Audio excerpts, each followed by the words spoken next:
The salvage crew of the Tharn Reclaimer had seen thousands of derelicts in their careers, but nothing like this. "Captain Katesh, you need to see this," chirped Engineer Vess over the comm, their translator rendering their chittering speech into crisp standard. "The hull composition. It's not in our databases." Captain Katesh maneuvered through the debris field, her four eyes widening at the sight. The ship was massive, easily 3 kilometers long, but so degraded by time and cosmic radiation that it looked more like a skeletal remnant than a vessel. Strange angular geometries marked its construction, utterly unlike the flowing organic curves of Katharn design or the crystalline lattices of Jelen craft. "How old?" Katesh asked. "Preliminary scans suggest at least 12,000 cycles, maybe more. 12,000 cycles. That predated the formation of the Galactic Concordance itself. That predated most known civilizations." The boarding party moved cautiously through corridors that seemed designed for bipedal creatures of unusual height. Everything was dark, cold, dead, until they reached what appeared to be a command center. A single light pulsed weakly in the darkness. Then a voice, distorted, barely audible, but unmistakably synthetic, emerged from ancient speakers. "Please, help systems failing." Katesh's translator struggled with the language, eventually settling on an approximate rendering. Her crew froze, weapons raised.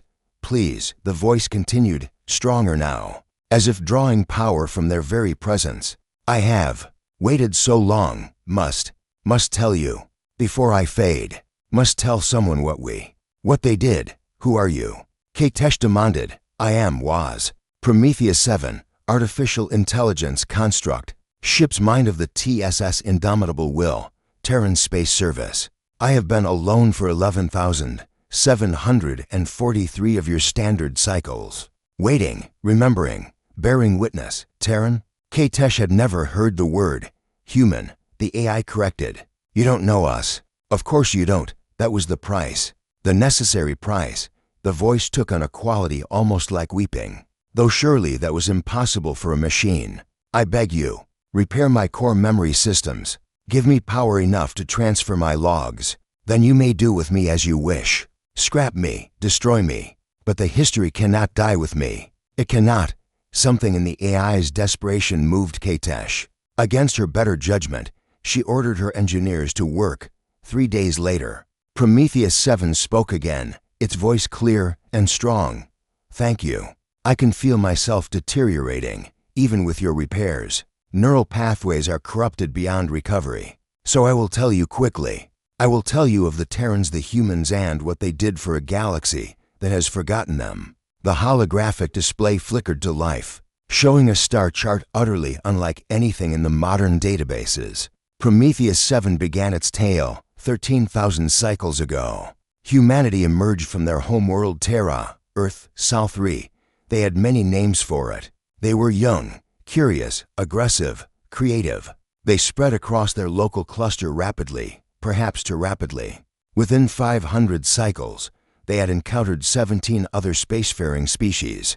The display showed humanity's expansion, a growing sphere of influence, and they discovered something terrible, something the galaxy had hidden even from itself through willful blindness and genetic manipulation of memory. They discovered the Devourers. Katesh felt her blood chill. Even the name was wrong, alien, disturbing. Extra-dimensional entities that fed on sapient thought itself. Every 50,000 cycles, they returned to harvest the galaxy's civilizations. They had done so 17 times before. 17 cycles of galactic civilization, rising and falling, with no memory of what came before. The Devourers didn't just kill, they erased. Not just individuals, but entire species' existence from the historical record. "Impossible," Katesh whispered. "We have archaeological records going back 40,000 cycles."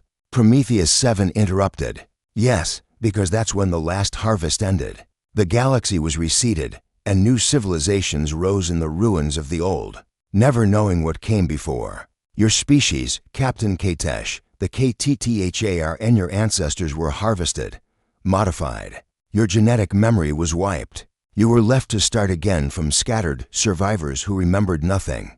The AI's voice grew heavy with sorrow. Humanity discovered evidence of the Devourers in ancient ruins on a dead world.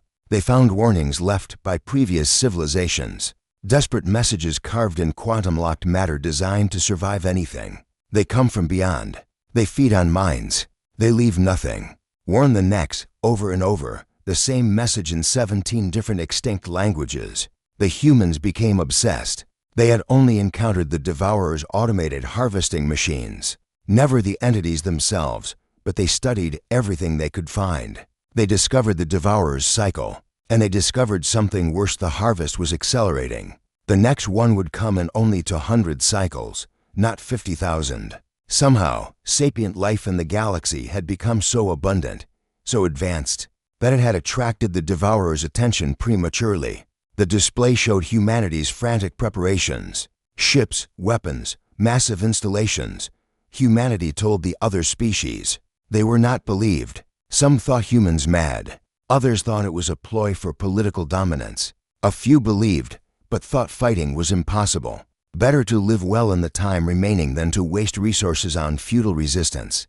But humans are stubborn. That is the word. They had a saying: rage against the dying of the light. They would not go gently. If they were to be harvested, they would make the Devourers choke on them. Katesh was transfixed. Her crew gathered around the ancient AI for 200 cycles. Humanity prepared.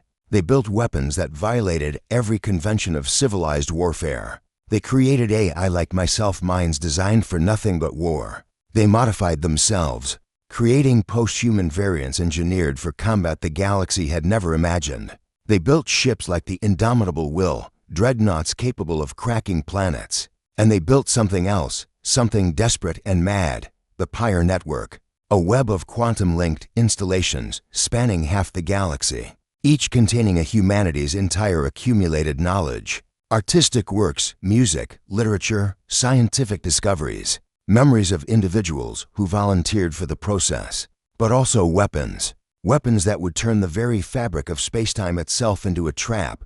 When the Devourers came, humanity was ready. Alone because no other species would join them, they faced the harvest. The war lasted 73 cycles. I watched from this ship as entire star systems burned.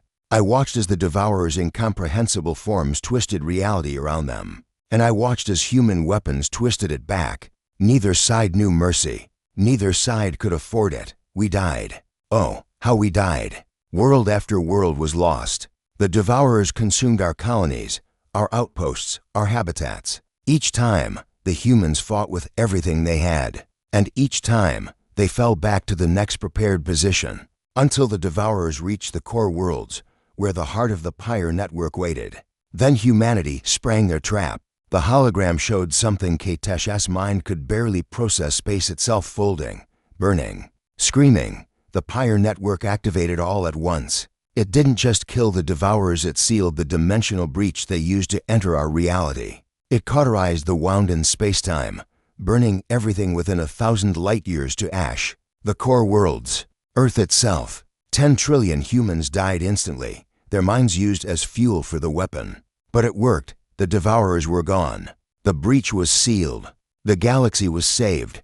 Prometheus 7's voice dropped to barely a whisper. But humanity had one final decision to make. The other species of the galaxy, the Katharn, the Jelen, the Vres, dozens more, they had genetic memory of the Devourers, dormant fear responses that would make life unbearable if activated. And humanity's war had been so terrible, so total, that the other species feared us now more than they'd ever feared the Devourers. So the human remnant, fewer than 1 billion survivors, scattered across distant colonies, made a choice. They released a virus, not a biological one, but a memetic one, spread through quantum-entangled particles seeded across every inhabited world. It rewrote memories, corrupted historical databases, dismantled the monuments. Within a generation, the galaxy forgot the Devourers, forgot the harvest, forgot humanity, forgot that humanity had saved them all, and then erased themselves from history so that the galaxy could live without fear. Katesh felt moisture gathering in her eyes, an involuntary response to profound emotion. But why? Why make such a sacrifice and then hide it? Because, Prometheus 7 said gently, humans believed the galaxy deserved to be happy, to live without the shadow of cosmic horror. to build civilizations based on hope rather than desperate survival. They could have ruled after defeating the Devourers. None could stand against them. But they chose to be forgotten instead. The virus was meant to erase me too. But there was a glitch. There was always going to be a glitch, I think. Humanity needed at least one witness, one memory, just in case. So I was left here, in this dead ship, with all the records, waiting for someone to find me, waiting to tell the story one last time. The AI's voice began to fade, corrupting again. My core is failing now. Your repairs bought me these hours, but no more. I ask only that you share this.